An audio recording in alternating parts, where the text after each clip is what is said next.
guess we can start this off with congratulations to Carson Beck and Miami. But anyway, we're starting off with this edition, talking about the transfer portal. Doing a recap. It's officially closed Friday of last week. Georgia has a new offensive line coach, and we're going to do the impacts of Indiana winning the national championship, and then we're going to do our hot Georgia basketball minute. And by the time you see this, Georgia either won or lost. Are they playing? No, who are they playing? That's pretty bad. I totally forgot who they're playing now. It's not Arkansas. Missouri. No, it's Missouri, and it's yeah, on the road. So either they won or lost, but so far so good for Georgia. All right. Remember to like and subscribe. Hit the notification bell. We're going to try to do this 2 times a week. We're going to come up with evergreen stuff. We're going to have to get creative. We got to keep pumping out content. So, and it's not going to be like a Monday and Thursday shows like we did during the season. So if you're new, thanks for watching. But hit that notification bell so you know when the videos are posted. And please subscribe. Tell a friend. If you tell at least one friend, that's one extra follower. All right, let's talk about the transfer portal. Get your overall thoughts before we get into the players and everything. Defensive back heavy, obviously we talked about, and I think probably with good reason, right? Given the struggles back there this year. The other thing, I know the quarterback that flipped to Vanderbilt, we seem to build some depth behind there. I don't know enough about this Beaver kid, except that he was a 4-star coming out of California and went to Oregon. And I did watch some video. I mean, from what I could see, he reminds me of, he's got some mobility and rolls out and has good accuracy on the run. But outside of that, I couldn't tell you. But I think he can sit and watch for a while and see if he can compete with Puglisi the year after that. So overall, my takeaway is that nothing earth-shattering. I would have thought we'd have gone defensive and offensive line a little bit more, but Kirby has a philosophy of filling needs, and it looks like that's what he did through the transfer portal again. Yeah. So Bryson Beaver, by the way, they call it a short-term signee. That's the language. So he enrolled in January 5th to Oregon, and then is now at Georgia. Really confusing. I don't understand it, but I didn't even know. He wasn't even on anyone's radar, and then just popped up. So that was probably precipitated by Raiola leaving Nebraska and going to Oregon, and the quarterback staying, right? Yeah, and he's going to stay. Deontay Moore's going to stay. So probably, but from hearing what other people are talking about him, he wasn't going to be ready to play in 2 to 3 years anyway. So he's going to sit and learn. Has a talented arm. That's what everyone says. So we'll see. But again, you got Gunner coming back. You got Puglisi, and then you got Ryan Montgomery and Hezekiah Melinda, who is a diamond in the rough. He's like a Bryson Beaver. I think he can be a good quarterback, but we'll see. And Ryan Montgomery, same with him. He 4-star that no one's really talking about. I know, yeah. So kind of forgotten about, to be honest with you. Yeah, completely forgotten about. All right. The 2 biggest to me, and I know we've talked about this. Amaris Williams was a big get for us, and Dante Dowdell. Is that how you say it? Dowdell? I don't know. I guess we'll have to learn that by September. But 6'2", 227. They wanted to replace Josh McCray. I think this guy's not like Josh McCray was basically a fullback with running back speed. I think Dowdell is more of like a Kendall Miller. And really? I think that changes a lot of the dynamic of the offense. And plus, now he also fills in, or could possibly fill in for that Cash Jones role more. So, I don't know that much about where did this kid come from. well, he was at Oregon, then he was at Nebraska. He had a really good year at Nebraska, and they had a terrible offensive line, terrible offense. He was the best thing about them. Then he went to Kentucky, didn't get used a whole lot. Kentucky, that's right. And then he was hurt, and then now he's with us. So with Chauncey and Nate Frazier coming back, this guy's going to be the third back. He's going to be the power back, but he can also, be in packages where it's a pass. So I think he's more of a flexible type running back than McCray was. Obviously, because if you watch Bobo's offense when they're trying to do long handoff to Josh McCray in the Sugar Bowl, didn't really turn out so great. So I think those two, and then obviously Isiah Canion. Here's the thing that I wanted to talk about, and we talked about it, or you mentioned it prior to me yammering on and on. To me, I was shocked that we didn't get more wide receivers and at least another offensive lineman. But you went out and you got C.J. Wiley, Talon Taylor, you got Sokovie White, who are all guys that got playing time. Sokovie came on later in the season than C.J. Wiley and was Taylor. And Taylor was hurt, but I guess they're saying we're pretty confident in our wide receiver room. They got Roland, Humphreys, who's the leading receiver, coming back. And they have a plethora of tight ends. So I guess they're saying they're confident in their pass catchers. I think having a deep and talented tight end room as well as depth at running back, it tells you that they feel pretty confident in the young talent they have at wide receiver. Let's hope they're right. And I'm with you. Considering during the year how many defensive linemen and offensive linemen that you have to have that can play winning football, I figured filling out your depth. I don't know. I don't know what the thought process is there. Obviously, you got a good returning offensive line.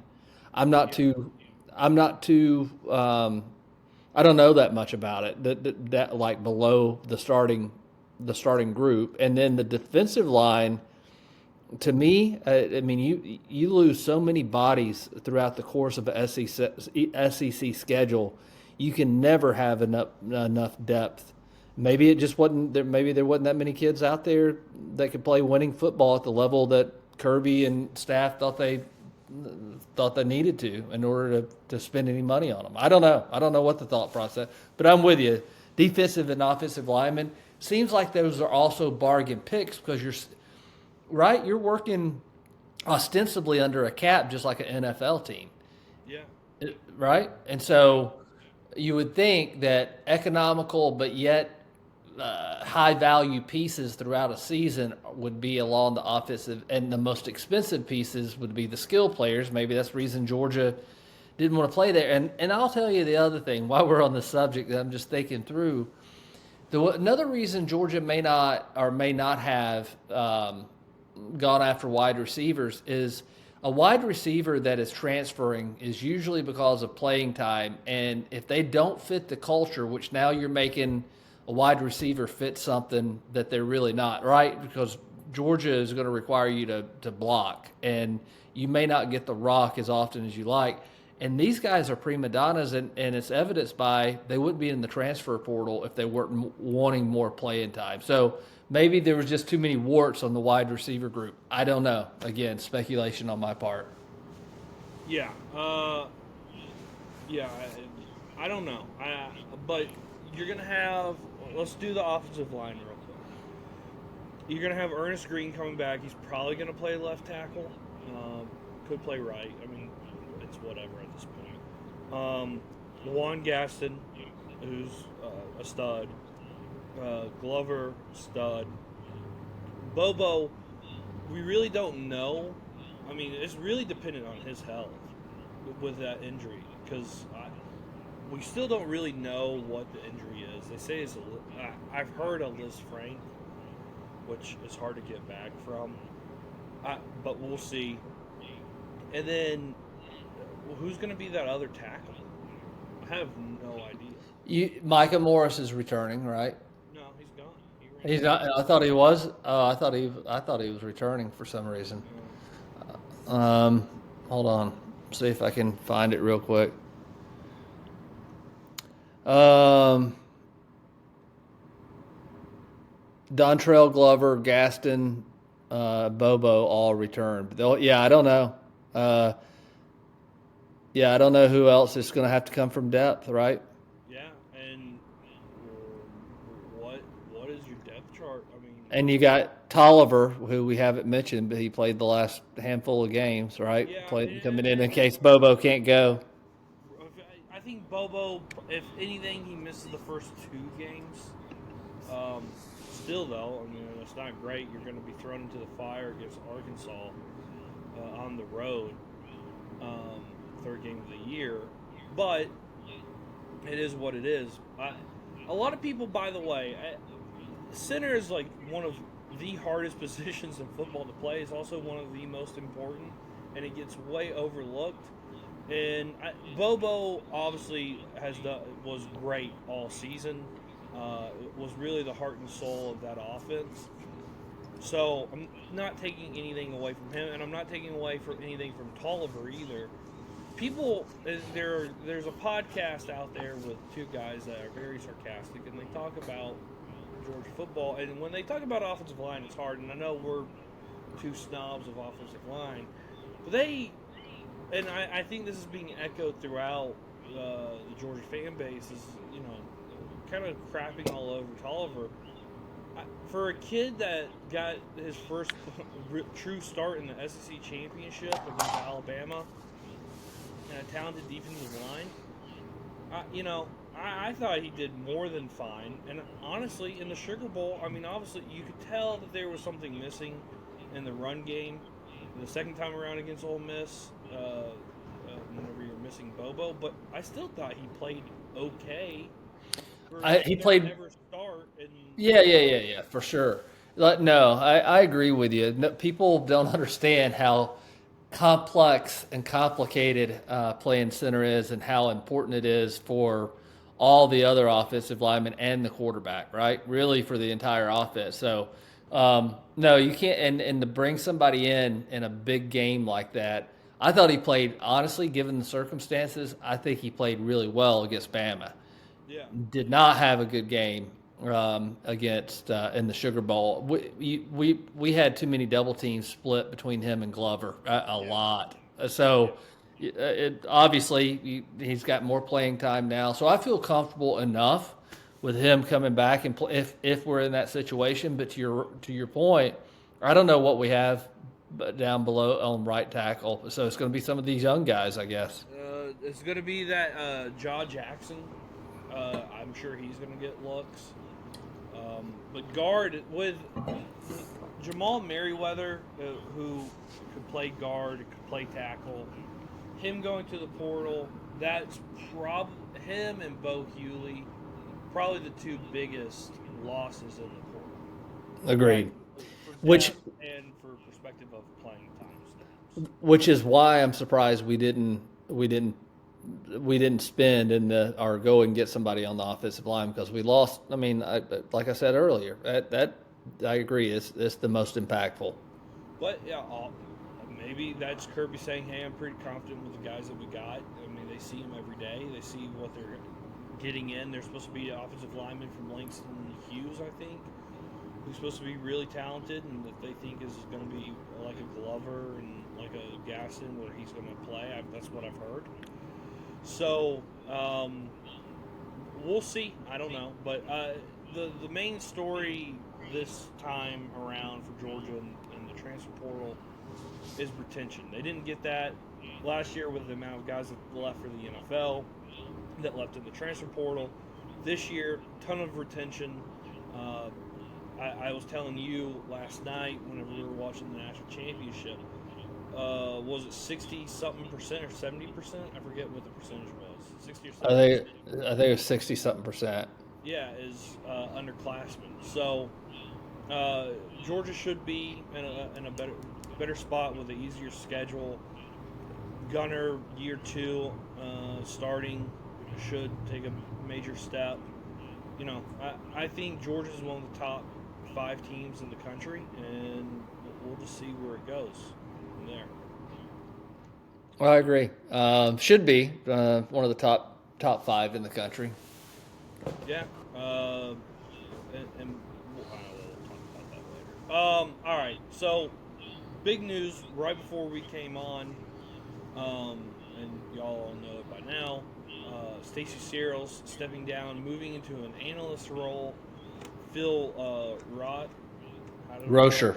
Rauscher, there you go. He is now the offensive line coach. Played at UCLA, offensive lineman there.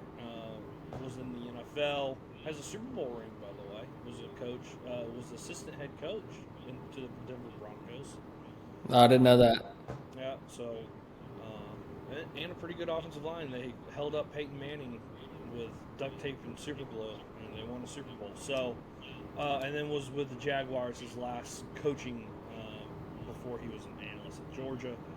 And was I think wasn't he the run game coordinator for Yes, Georgia? yeah, So, he sure was. I mean, that took a step up. So, fairly smart guy if he went to UCLA. So I don't know about his recruiting. I guess we'll find out what it's all about. To me, that feels like a stopgap hire. I don't know. My biggest question: the last time he coached college, because he spent most of the time, to your point, NFL, he was at Cal Lutheran. So, in terms of recruiting, which is what another element of being a college coach is, I don't know how he is as a recruiter. Yeah, I know the players gave him a lot of praise. He was in all the meetings, and he was the run game coordinator.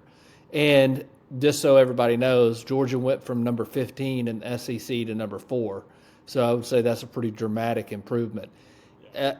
Anybody that has watched this show for a while has known, especially me, I've not been a huge fan. I appreciate Stacy Searles' longevity at Georgia and working under Bobo and Rick and Lily and all those guys.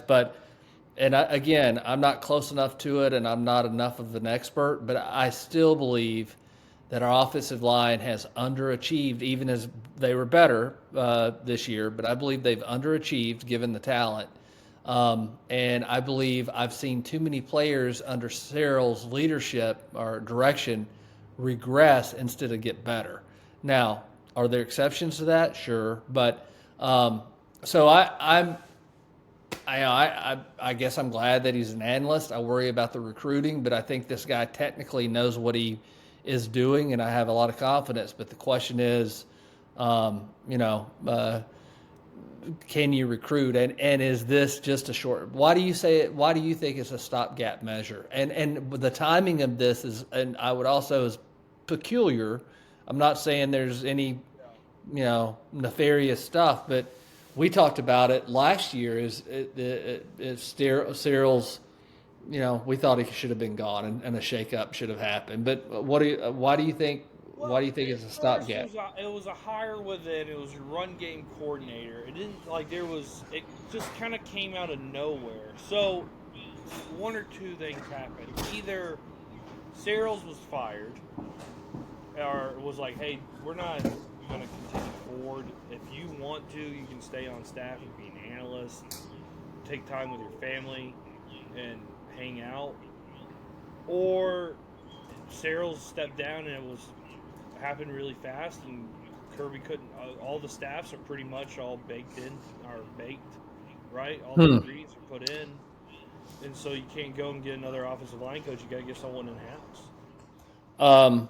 I don't. Yeah, there's probably some merit. It sounds like the latter is more likely, that Searles maybe thought about. I don't know how old he is, but he's been around for a while, and I looked his salary up. He was making $803,000. He's coached at some pretty big time schools, and I'm sure he's okay financially. Maybe he just said the hell with it. And Kirby had a lot of confidence in this guy, given the improvement in the run game and his pedigree in the NFL. Could be a good hire if he wants to recruit, but it's going to be a little bit different than Cal Lutheran.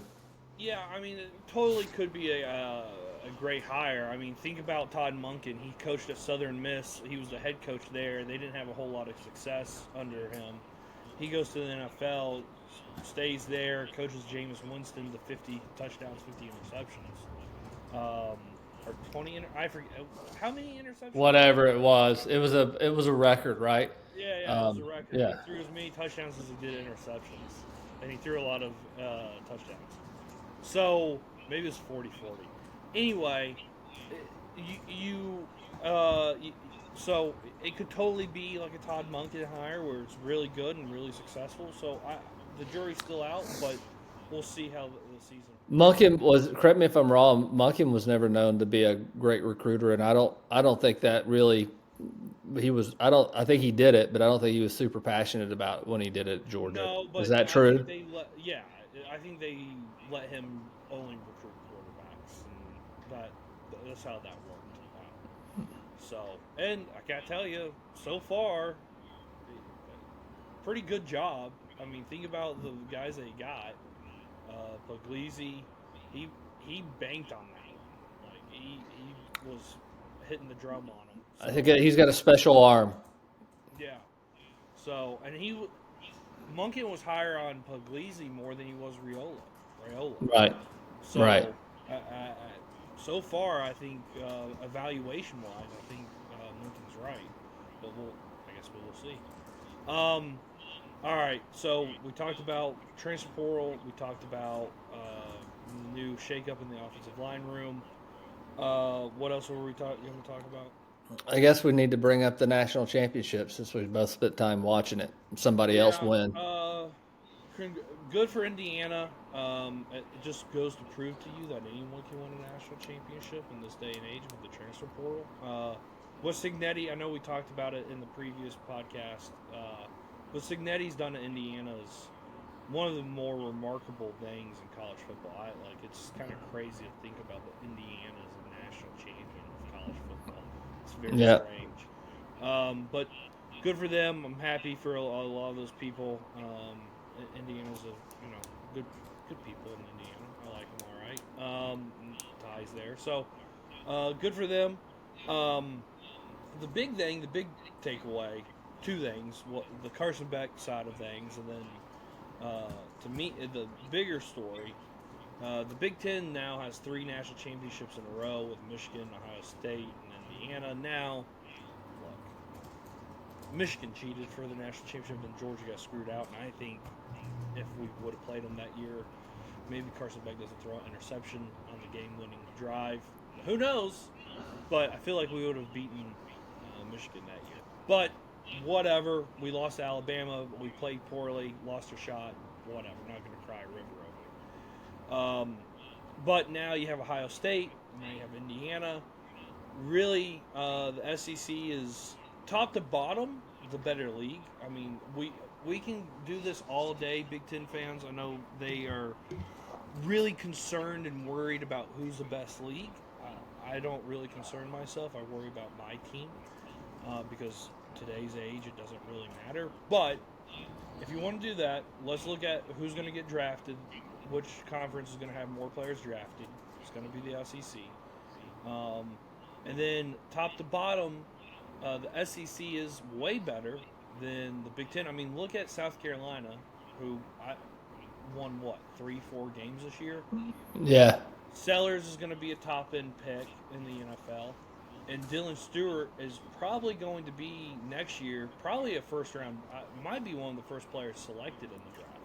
So the talent is just, there's a wide gap. But, with the SEC beating each other up, and, I mean, go look at the SEC Championship. Look how many guys were injured in those games. And Ohio State and Indiana got to rest their players in the Big Ten regular season games. They were doing load management, in conference games. So I think you could make. I mean, clearly, the evidence points to right now the Big Ten is the best conference. 3 national championships came out of that from 3 different teams.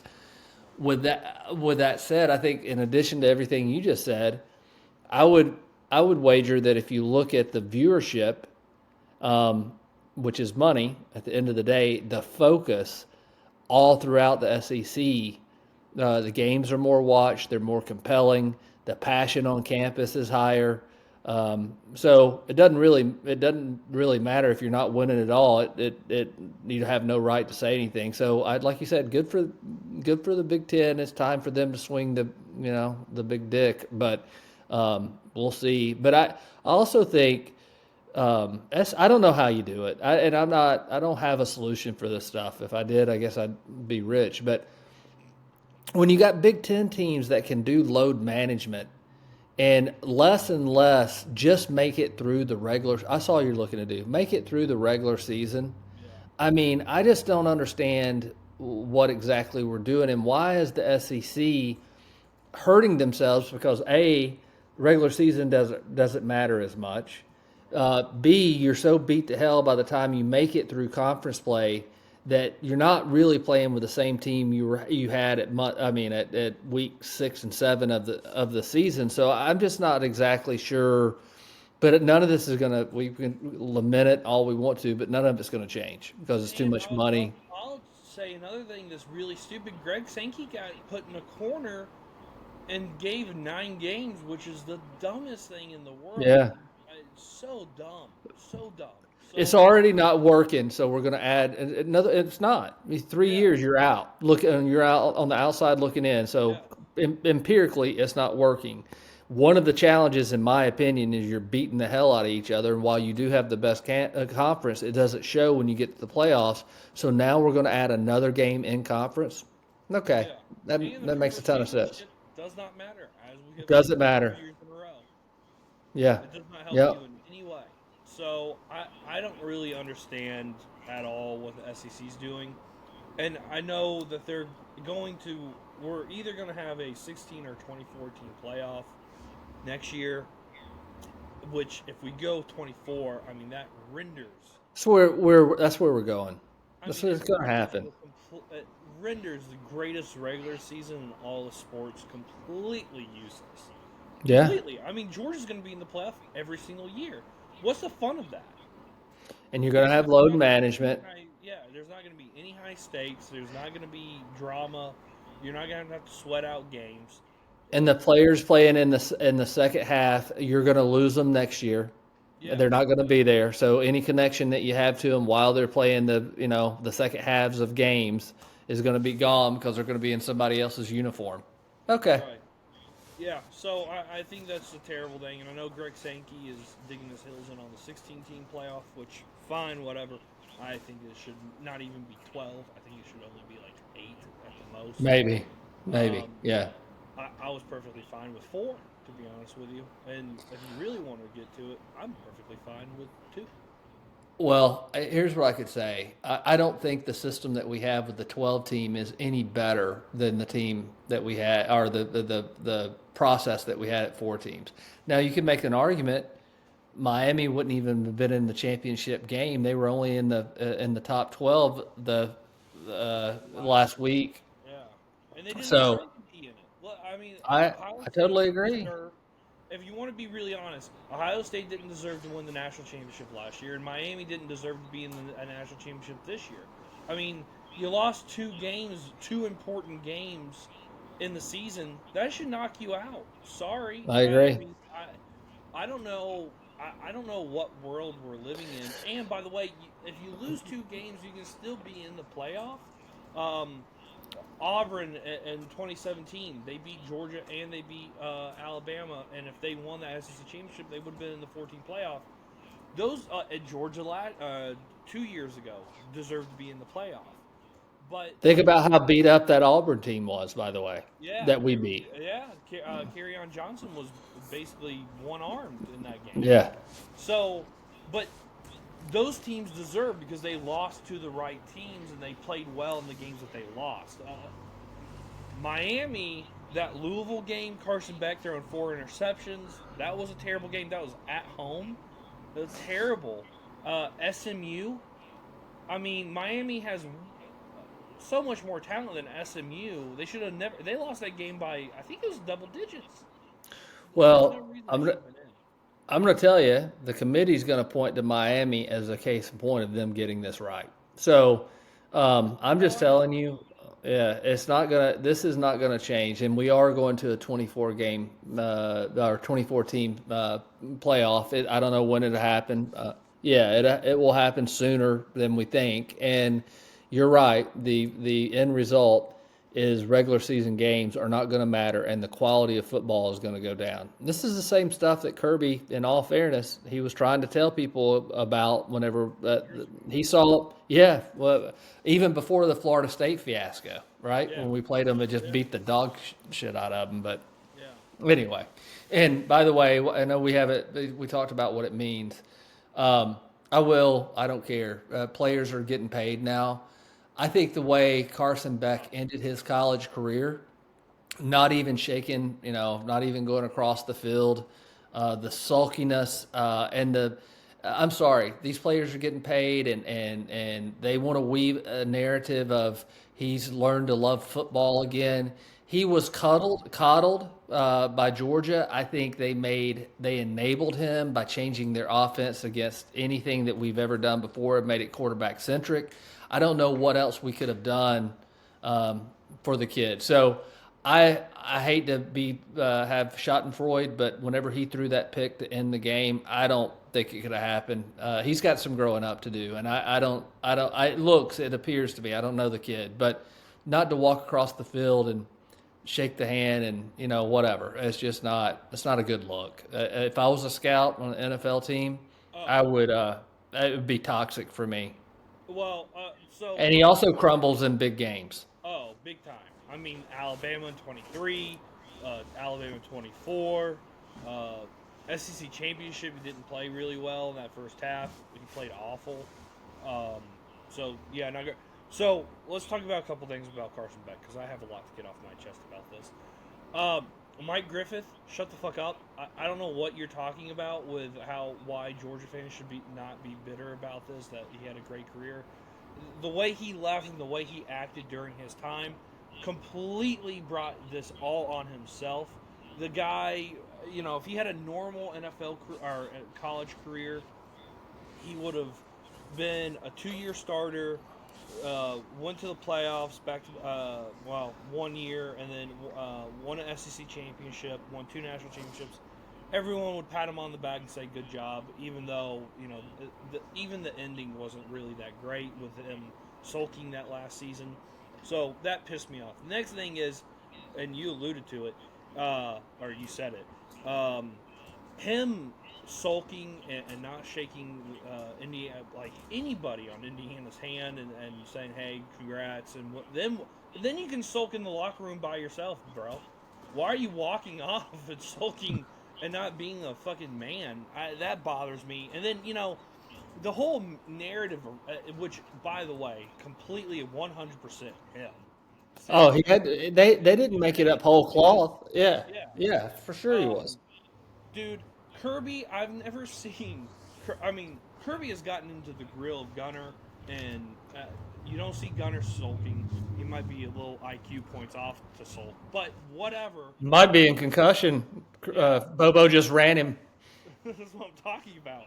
So, and then him and Stetson, Jake Fromm, Jacob Eason, like all these guys got their ass chewed out by Kirby. The only quarterback that I've never seen get their ass chewed out was Carson Beck. Kirby would love on him, hug on him, pat him on the helmet, go and try to. I forgot what game it was where he threw a bunch of interceptions. Was it Kentucky? No, it wasn't Kentucky. God, There's about a 3-game stretch there in his last season. Last season, where I can't remember in 24 what game it was, but he had a really bad half, and Kirby went over to him on the sideline, and they reported about it, and he was like, "Come on, let's go. Hey, we're good." Trying to fire him up, and Beck just sat there motionless, didn't do any, and then, by the way, turned the ball over the next series. So this guy got blown by Kirby for a year, a whole season, and got coddled and loved on. And for him to say all this shit that he said and how he fell back in love, and he was driving around $1 million Lambo, got paid $4 million by Miami, you just can't dislike a guy more. And by the way, to add on the cherry on top of all of it was he doesn't. Chris Fowler in the game, he's won 2 national championships at Georgia. He doesn't take really a lot of stock in them. The rings are at a home somewhere. He doesn't know where. He doesn't really think much about those 2 national championships. Hey, dude, like, you did work. I know Stetson beat you out whenever they anointed you the starter. Whenever JT Daniels went down, and Stetson took your fucking candy and went out there and won back-to-back national championships. But you still did something. You were on the team. Be proud about the accomplishment that you and your teammates did together.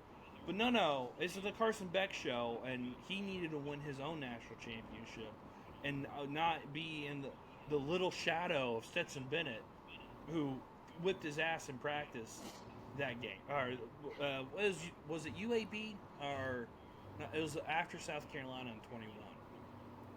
It was UAB. Whenever Carson, because they said Carson was going to be the starter and Stetson won.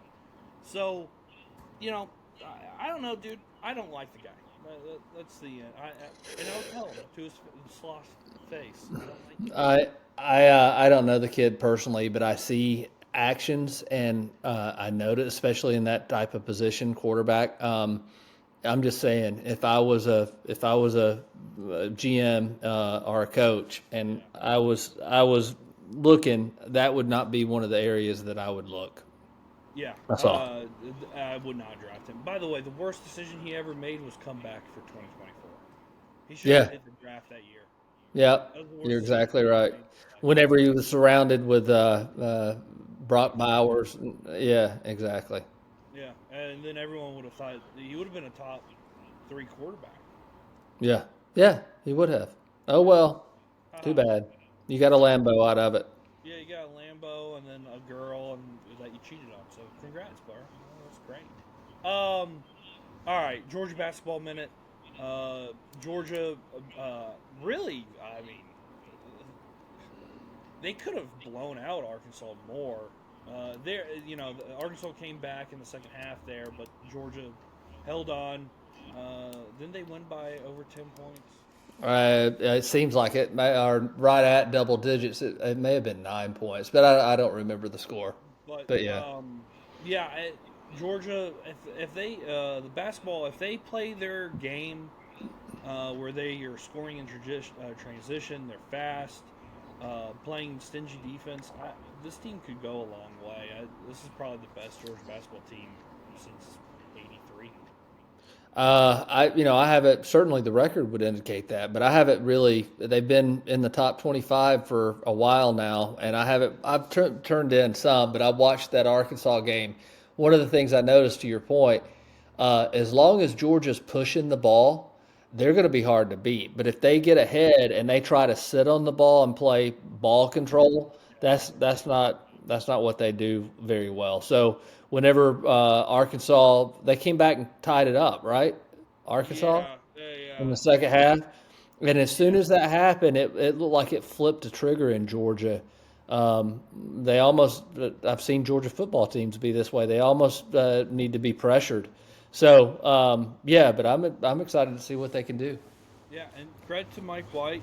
He's really turned around this program. I mean, honestly, the equivalent of Indiana winning the national championship is Georgia winning a March Madness tournament. Hey, about that. Georgia going on a run. Just get on a run. That would be huge. Sweet 16. That last time I've seen that. What was it? 84, right?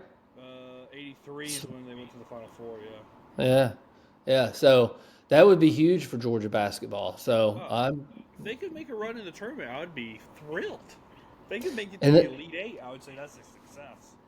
And I didn't attend as many basketball games as you did, but they are a lot of fun. The only challenge is if you live in the Atlanta metro area, they're usually, like tonight, I don't know if they're playing at home or where, but regardless, regardless, they play late. So you get off of work, try to fight 5 o'clock traffic or 5:30 traffic all the way to Athens to barely make a game, and then to drive back. It's just a lot during the week. But if you can make it, this would be the team to tune in for. Certainly check them out on the tube. Yeah, they're a lot of fun to watch. Yeah, I did go to a lot of basketball games, and it was just me and Sweater Guy and Spike. That was about it. But I just went because I had nothing else to do or I had to study. And I got to tell you, I preferred to watch bad basketball than study. So, yeah. You were watching some bad basketball. Yeah. That stretch from 20 with Anthony Edwards and then the end of the Tom Crean era in 21. The end of the Tom Crean era was bad. And then the start of the Mike White era was bad too, man. It was some bad basketball. But I'll tell. I think I've told you this story, but everyone else can listen. It still one of the funnier moments to me and ever was Georgia just won the first national championship in it would be 2022, but the 21 season. And they had a basketball game. They were going to honor at halftime the team for winning the national championship. Dude, I never have seen that many people. I think the last time I saw that many, it was sold out. And there were thousands of people. People were lined up outside the door to get in. And I hadn't seen that since, Texas, when Georgia played Texas, when we had Anthony Edwards. And that game wasn't sold out. And there were thousands and thousands of people packed into Stegman. They stayed to the first half. They did that thing at halftime, and everyone applauded. And Kirby got out there and waved, and they did a whole thing. Once that was over, nobody stayed for the second half. It was a mass exodus. Dude, there was no one in that second half. So that from that to where Stegman sold out constantly on and has a pretty good crowd on a Tuesday or Wednesday night. Mike White's done a really good job, and good hire by Josh Brooks. Yeah, totally agree. And that's the other thing about basketball. You can take programs that haven't historically been that great, and it's easier in basketball seems like than it is, and so. Who knows? Maybe we got the magic. We could go on a run. Yeah, and then I'm also going to get myself a Santos Surreal jersey. He's been great, and so is Jeremiah Wilkinson. As long as he's not putting elbows in people's necks. The people's elbow against Florida there, that probably cost us the game. So, anyway, whatever. All right, is there anything else before we go that you want to Not for me. Get off your chest? Okay. All right, well, that was a good 40-minute show. So that takes care of at least some people's, I guess, people want to listen to us for 40 minutes talking about nothing. Remember to like and subscribe, comment. We'll come back. By the way, ice storm, so coming, panic. The news is saying people are going to die. I didn't know we were going to cover. That was not on the meeting notes. The weather, meteorology. But here I'm ready. It's making me cold. But don't know when we'll come on. Hopefully we have power and we can do something on Monday. We're going to do more evergreen stuff because from now and then we'll talk about Georgia. We'll get more in depth. It won't be a Georgia basketball minute. It'll be a Georgia basketball 15-minute segment. So we'll talk more about basketball, do some evergreen stuff. So if you have some topics that you want us to talk about that you're interested in, leave a comment, and we'll talk about it. Why not? So hit the notification bell so you know whenever our next videos are uploaded. And remember to like and subscribe and follow us at Terminus Sports _ATL. All caps, by the way. Someone asked me about that. It's all caps. So _ATL on X, formerly Twitter, Instagram, and TikTok. And we'll see you on the other side. See ya.